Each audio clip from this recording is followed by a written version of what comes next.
संक्षारण क्या है आइए समझते हैं। तो देखिए, जब कोई धातु अपने आसपास अम्ल, नमी आदि के संपर्क में आती है तो उसकी चमक धीरे धीरे समाप्त होने लगती है। अतः इस प्रक्रिया को संक्षारण कहते हैं। मतलब धातु जब को हम खुले रखते हैं तो उसके आसपास जो नमी होती है या जो अम्ल होती है तो उसके कारण क्या होता है कि उसकी चमक धीरे धीरे समाप्त होने लगती है। तो इसी प्रक्रिया को संक्षारण कहते हैं। यह एक रासायनिक क्रिया है। इसके फलस्वरूप क्या होता है कि धातुओं का क्षय एवं ह्रास होता है। धातुएं धीरे धीरे धीरे उसका क्षय होने लगता है। आइए कुछ संक्षारण से जुड़े हुए एग्जाम्पल को समझते हैं। तो देखिए, खुली वायु में कुछ दिन छोड़ देने पर सिल्वर की वस्तुएं काली हो जाती हैं।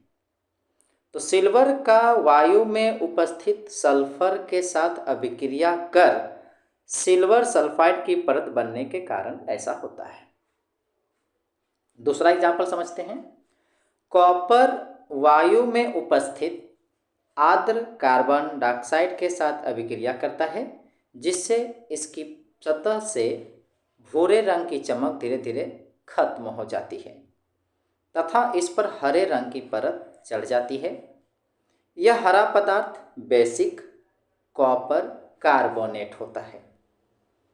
तीसरा उदाहरण समझते हैं जो संक्षारण से जुड़ा हुआ है।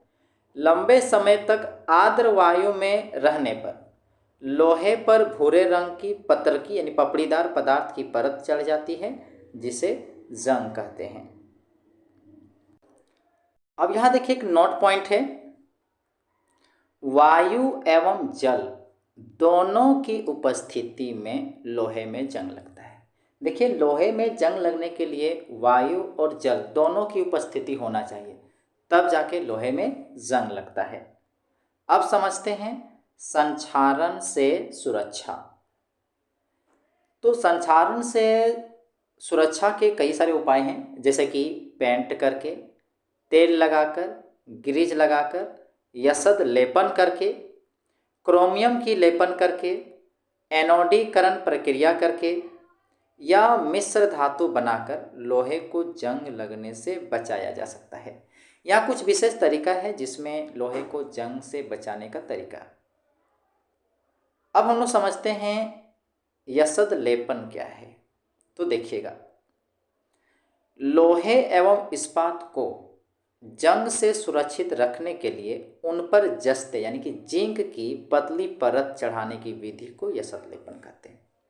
मतलब लोहा और इस्पात को जंग से बचाना चाहते हैं तो इस पर होता क्या है कि इसके ऊपर जिंक की पतली सी परत चढ़ाई जाती है और इसी प्रक्रिया को यसद लेपन कहते हैं। यहां पर देखिए नोट पॉइंट है। धातु के गुणधर्मों को बेहतर बनाने की अच्छी विधि मिश्रात्वन है। यानी कि अगर धातु के गुण में सुधार करना चाहते हैं तो मिश्र धातु बनाइए। मिश्रात्वन एक विशेष प्रक्रिया है जिसमें धातु के गुणधर्म को बेहतर किया जाता है। दूसरा नोट पॉइंट समझते हैं। शुद्ध लोहा अत्यंत नरम होता है, बहुत ही नरम होता है शुद्ध लोहा, एवं गर्म करने पर यह सुगमता पूर्वक खींच जाता है। लेकिन यदि इसमें थोड़ा सा कार्बन यानी कि 0.05% 0.05% लगभग अगर आप कार्बन मिला देते हैं, मिला दिया जाता है तो यह कठोर तथा प्रबल हो जाता है, बहुत ही कठोर हो जाता है। आगे नोट पॉइंट देखिए।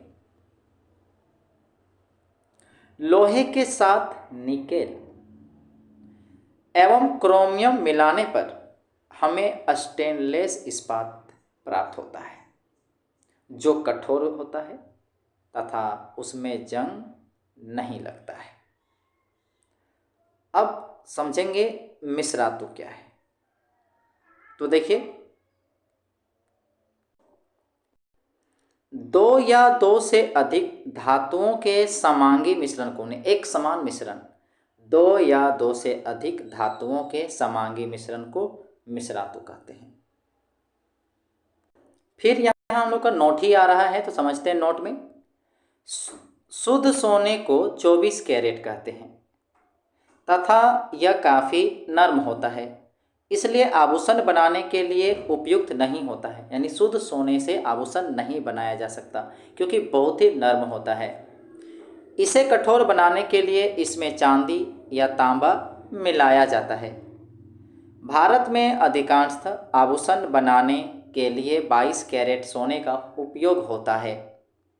इसका तात्पर्य यह है कि इसमें 22 भाग शुद्ध सोना होता है और 2 भाग तांबा या चांदी का मिलाया जाना। अब आगे नोट में आते हैं, देखिएगा। यदि कोई एक धातु पारद है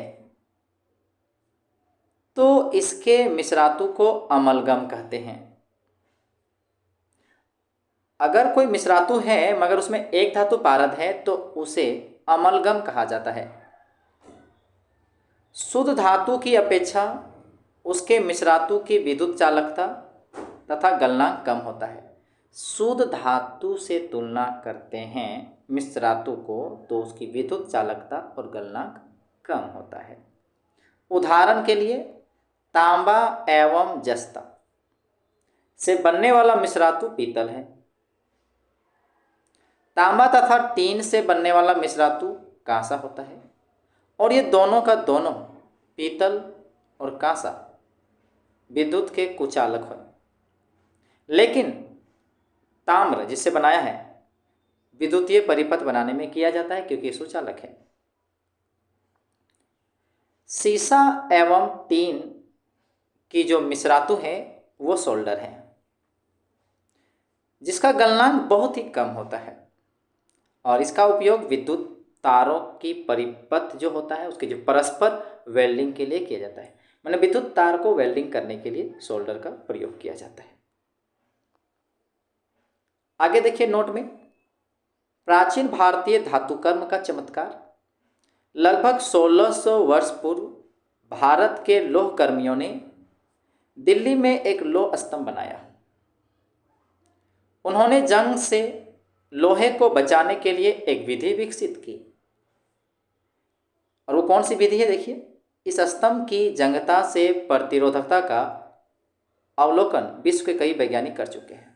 देखिए विधि तो विकसित की, बना दिया और इस तरह बना दिया कि उसमें जंग नहीं लगता है। और उसी विधि को या कैसे वो प्रतिरोध आया है इसको देखने के लिए इस स्तंभ की जंगता से प्रतिरोधकता का अवलोकन कि उसमें प्रतिरोध है, जंग नहीं लगता, इसको देखने के लिए कई वैज्ञानिक कर चुके हैं। विश्व के कई वैज्ञानिक आए हैं, देखे हैं, अवलोकन किए हैं।